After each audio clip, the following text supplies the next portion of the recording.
बदतमीजी है। और ये तुम इस तरह से बारिश में क्यों खड़े हो? तुम्हारी तबीयत खराब हो जाएगी, अंदर चलो। तबीयत खराब होने दीजिए साहब, मजबूरी है, मुझे यही ड्यूटी करना है। आप जल्दी जाइए नहीं तो भीग जाएंगे। अरे बेवकूफ आदमी, अगर ड्यूटी करनी है तो फिर अंदर जाके करो ना कैबिन में। यहाँ बारिश में भीग कर ड्यूटी क्यों कर रहे हो? तबीयत खराब हो जाएगी तो कैसे करोगे आगे ड्यूटी? नहीं साहब, आप जाइए नहीं तो मेरी नौकरी चली जाएगी अगर यहाँ से गया तो। राहुल, मैंने तुम्हारी बहुत बकवास सुन ली थी। तेज बारिश हो रही, पता नहीं क्या बोल रहे हो। चलो तुम अंदर चलो। साहब मैं नहीं जा सकता, यहीं पर भीगूंगा, यहीं पर बीमार पड़ूंगा या फिर यहीं पर मर जाऊंगा, पर जा नहीं सकता, मजबूरी है, नहीं तो मेरी नौकरी चली जाएगी, परिवार वाले भूखे मर जाएंगे। अरे बेवकूफ आदमी, अगर तुम मर जाएगा तो लोग मेरी कंपनी बंद कर देंगे। बोलेंगे कि मालिक ने गार्ड पर इतना जुल्म किया कि उसको बारिश में ड्यूटी करवाई। जब मैं खुद कह रहा हूँ कि अंदर चल के ड्यूटी कर ले, तो यहाँ बारिश में ड्यूटी कर क्यों रहा है तू? चल ना अंदर। साहब हाथ जोड़ रहा हूँ, पैर पकड़ रहा हूँ, आप जाइए नहीं तो आप भीग जाएंगे तो अच्छा नहीं लग रहा है साहब। आप जाइए ना, बीमार पड़ जाएंगे आप। राहुल, अब मैं तुम्हारी एक बकवास नहीं सुनूंगा। तुम खुद तो बीमार पड़ोगे, मुझे भी बीमार करवाओगे। चलो तुम अंदर चलो। चलो साहब मेरी बात तो सुनिए। चुप। अब अच्छा है, कम से कम बारिश से बच के तो बात कर रहे हैं, वरना पता नहीं तुम तो बीमार ही कर देते वहां पे।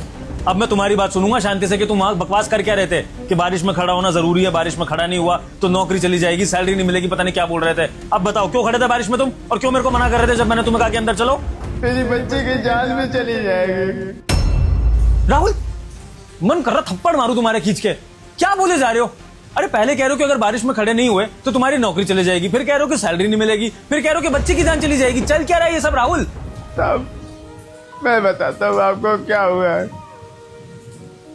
मैनेजर साहिबा मुझे बहुत टॉर्चर कर रही है। जब से यहाँ पर काम पर लगा हूं ना, तब से मुझे अपना पर्सनल काम करवाती है। लाख बार उनसे बोला कि मैडम जी यहाँ गार्ड की नौकरी करने के लिए हम आए हैं, हमें एंट्री करना है और यहाँ का देखभाल करना है, पर बोलती है नहीं, तुझे पैसे देती हूँ, तू गुलाम है, मेरे इशारों पर नाचेगा। मुझसे अपना पर्सनल काम करवाती है। मैंने शुरू में उनका कहना मान लिया, करता गया, पर अब बहुत परेशान करी है साहब, बहुत ज्यादा। एक दो बार मना कर दिया तो बहुत गुस्से में आ गई, और अभी 1 घंटे पहले आई थी, बोली कि बारिश में जाकर मेरे लिए पिज्जा लेकर आ। बताइए अब बारिश में भीग कर मैं जाऊं? मैंने बोल दिया मैडम ये बारिश बंद हो जाने दीजिए। बोले कि मेरा कहना टाल दिया तूने, एक काम कर बारिश में खड़े हो जा। मैंने बोला कि नहीं खड़ा होऊंगा, हाथ पैर जोड़ने लगा। मुझे बोली कि नौकरी से निकाल दूंगी। अब बताइए, मजबूरी का फायदा उठाया जा रहा है। अब पर्सनल काम नहीं करूंगा तो मुझे सजा देंगी वो। मैं डर गया था बहुत। मेरे घर की स्थिति ऐसे ही खराब है, बच्ची की तबीयत खराब है, बेचारी जिंदगी और मौत से जूझ रही है, मुझे पैसों की जरूरत है, यार नौकरी चली जाएगी तो और दिक्कत बढ़ जाएगी ना साहब। इसलिए उनका कहना मान लिया और जाकर बारिश में खड़ा हो गया, पर उतने में आप आ गए। साहब आप तो मुझे यहाँ पर लेकर आ गए, कैमरा लगा हुआ है, मैडम देख लेंगी ना तो नौकरी से निकाल देंगे, मुझे जाने दीजिए साहब बारिश में। राहुल शांत हो जाओ, कंपनी का बॉस तुम्हारे सामने खड़ा है, तुम सबकी सैलरियां मेरे अकाउंट से होकर जाती हैं, तुम सबको मैंने हायर किया है, और तुम मेरे से ऊपर मैनेजर की बात को रख रहे हो? क्यों? क्या मेरी कोई रिस्पेक्ट नहीं है, मेरी कोई वैल्यू नहीं है? राहुल, अगर तुम्हारे साथ मैनेजर मैडम इतने दिनों से ये सब कर रही थी तो तुम्हें अपने सर को बताना चाहिए था। जब मुझे सलाम करते हो रोज, तभी मुझे बता देते रोक के कि सर मेरे साथ ऐसा ऐसा हो रहा है। चल दिए मैनेजर मैडम की बात मान के वहां बारिश में भीगने के लिए। तुमने एक बार भी ये नहीं सोचा कि अगर तुम्हारी तबीयत खराब हो जाती बारिश में भीगने से तो तुम अपनी बच्ची का इलाज कैसे कराते? राहुल, गलत सहने वाला भी उतना ही गलत होता है जितना गलत करने वाला। जब तुम्हें पता है कि तुमसे पर्सनल काम कराना गलत है हर एम्प्लॉय के लिए, इवन मैं भी तुम्हें कभी अपने पर्सनल काम नहीं बोलता, तो फिर तुमने इसके खिलाफ आवाज पहले क्यों नहीं उठाई? आज जब मैं तुमसे पूछ रहा हूं, मैंने तुम्हें बारिश में भीगते हुए देख लिया, तब ये बात सामने आ रही है। और ये तो शुक्र करो कि आज मैं आ गया गलती से, वरना मेरा तो प्लान था कि मैं घर पे बैठूंगा, आज वर्क फ्रॉम होम करूंगा। अगर मैं घर पे रहता तो फिर तो मुझे पता ही नहीं लगता कि तुम्हारे साथ क्या हो रहा है। क्या पता कल को खबर आ जाती कि राहुल को कुछ हो गया, फिर मैं किसको जवाब देता? राहुल, थोड़ी तो समझदारी दिखाओ। आपको पता है हम जैसे इंसान कुछ बोल नहीं पाते, हमें इशारों पर नचाया जाता है, हम गरीब है ना, इसलिए। मैनेजर साहिबा मैंने चाह भी रही है, और आप जब भी हमारे सामने आते थे ना, हम हिम्मत जुटाते थे, आपको सब कुछ बताते और सब कुछ ठीक करते। फिर याद आता था अगर नौकरी चली जाएगी ना तो दिक्कत बढ़ जाएगी, क्योंकि वो बहुत गुस्से वाली है। वो तो बोल रही थी कि तुझे झूठे यहाँ पर चोरी के इल्जाम में फंसा दूंगी, फिर जेल में बंद करवा दूंगी, ऐसे ऐसे धमकी दे रही थी, इसलिए नहीं बताया साहब, क्या करें, मजबूर है ना। राहुल, मुझे बहुत अफसोस है कि तुमने अपने बॉस को सही से जाना ही नहीं है। तुम इतने सालों से यहाँ पर काम कर रहे हो और तुम ये बात भूल गए कि तुम्हारा बॉस सही का साथ देता है हमेशा। और इससे पहले भी ऐसा कभी तुमने देखा ही होगा कि किसी के साथ गलत हो रहा है तो सबसे पहले आवाज मैं उठाता हूँ, मैं सजा देता हूँ लोगों को अगर कोई किसी के साथ गलत करता है तो। और राहुल, इस केस में भी मैं इंसाफ करूंगा तुम्हारे साथ, लेकिन तुम्हें मुझ पर भरोसा करना होगा, मैनेजर मैडम का डर अपने मन से निकालना होगा और मेरी बात माननी होगी। तो मेरी बात सुनो, जैसा जैसा मैं कह रहा हूँ वैसा वैसा करो। मैं तुम्हें तुम्हारे अकाउंट में पैसे भेज रहा हूँ, 50-60 हज़ार जितने भी अभी भेज सकता हूँ। जाकर तुरंत अपनी बच्ची को एडमिट कराओ, उसका इलाज शुरू कराओ, ठीक है? और तुम ड्यूटी 1 मिनट भी यहाँ पर नहीं करोगे। तुम्हारी जगह भले ही मुझे दूसरा गार्ड हायर करना पड़े, लेकिन जब तक तुम्हारी बच्ची का इलाज नहीं हो जाता है तुम यहाँ ऑफिस में ज्वाइन नहीं करोगे। और अगर मैनेजर मैडम तुम्हें कुछ भी कहने की कोशिश करती है, अगर उनके फोन आते हैं फोन मत उठाना।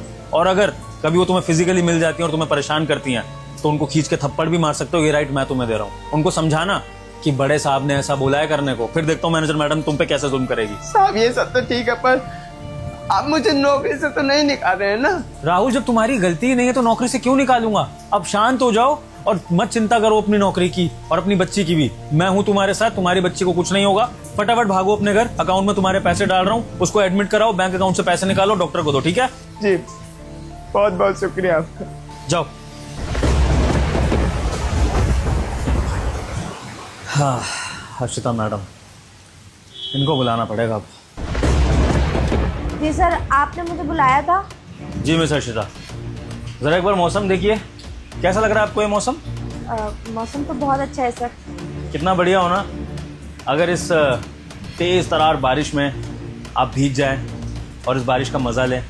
सर पर मेरी ड्रेस खराब हो जाएगी और मैं ऑफिस में हूँ फिलहाल, मेरी तबीयत भी खराब हो जाएगी, चेंज नहीं कर पाऊंगी मैं। सो वॉट मिस हर्षिता, आपके कपड़े खराब हो, आपकी तबीयत खराब हो, आप चाहे मर जाएं, मुझे इससे फर्क नहीं पड़ता है। आपके बॉस का ऑर्डर है कि जाओ, जाकर अभी के अभी इस बारिश में नहाओ, और जब तक मैं तुम्हें वापस आने को ना कहूँ तब तक तुम इस बारिश में भीगती रहोगी। चलो। सर आप मेरे साथ मजाक कर रहे हैं ना? आप सच में मजाक ही कर रहे होंगे? हर्षिता, मैं मजाक के मूड में लग रहा हूँ तुम्हें?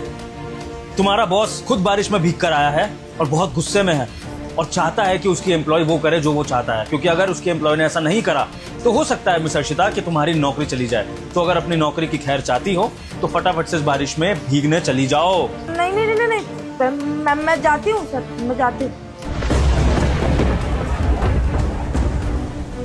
जाओ हर्षिता, मेन रोड पे खड़ी हो जाकर, यहाँ नहीं, चलो प्रॉपर बारिश में भीगो। सर बहुत तेज बारिश है। अब देखो हर्षिता, इस तेज बारिश में तुम ऐसे ही भीगती रहोगी जब तक ये बारिश बंद नहीं हो जाती है, और मेरे ऑर्डर से पहले अगर तुम अंदर आ गई तो याद रखना नौकरी से हाथ धो बैठोगी, समझी? पर सर मेरी बात तो सुनिए सर, मुझसे गलती हो गई, मुझे माफ कर दीजिए। कोई भी गलती हो मैं सब चीज के लिए माफी मांग लूंगी सर।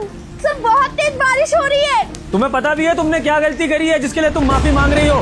बताओ क्या गलती करी है तुमने जिसके लिए मैं तुम्हें सजा दे रहा हूँ? तुम्हें बीमार तक करने को रेडी हूँ, सोचा नहीं तुमने एक बार भी? सर मुझे नहीं पता आप किस बात के लिए यहाँ खड़ा कर रहे हैं, पर बस इतना पता है कि बहुत तेज बारिश हो रही है, प्लीज मुझे बुला लीजिए, मेरे सारे कपड़े भीग गए सर, मैं बीमार पड़ जाऊंगी। अब पता लगा कि राहुल को कैसा लग रहा होगा जब तुमने उसको इस बारिश में ड्यूटी करने के लिए बोल दिया।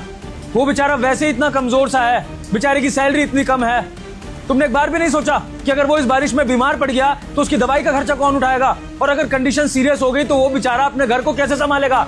जब तुमने उस पर रहम नहीं कराना हर्षिता, तो अब तुम्हारा बॉस भी तुम पर रहम नहीं करेगा। अगर मेरे एक एम्प्लॉय के साथ गलत हुआ है तो दूसरे को मैं नहीं बख्शूंगा। तुम भी वही ट्रीटमेंट डिजर्व करती हो जो राहुल के साथ तुमने करा है। खड़ी रहो यहाँ पर। सर मैं माफी मांगती हूँ, मुझसे बहुत बड़ी गलती हो गई, मैं मानती हूँ कि मुझसे गलती हुई है सर। सर प्लीज अब तो बुला लीजिए, बहुत तेज बारिश हो रही है, मुझे ठंड भी लगने लगी है सर, पानी भी देखिए ना कितना ज्यादा भरा हुआ है सर, प्लीज हाथ जोड़ रही हूँ, मैं भीग गई हूँ पूरी तरह सर, मेरे पास कपड़े भी नहीं है कि मैं दूसरे कपड़े चेंज कर सकूँ सर, प्लीज। ये जो तुम माफी मुझसे मांग रही हो हर्षिता, ये तुम राहुल से भी मांगोगी? अगर राहुल से माफी मांगोगी इस तरह से हाथ जोड़ के तो शायद मैं तुम्हें अंदर बुला सकता हूँ। बताओ, अपनी ईगो गिराकर मांगोगी माफी उससे? जी सर मैं मांग लूंगी माफी। ठीक है, आओ फिर अंदर। Okay sir. हाँ हर्षिता, अब कैसा लगा जब तुम्हें बेफिजूल की सजा दी गई? आया ना तुम्हें भी गुस्सा कि तुम्हारा बॉस तुम्हें किस तरह की सजा दे रहा है?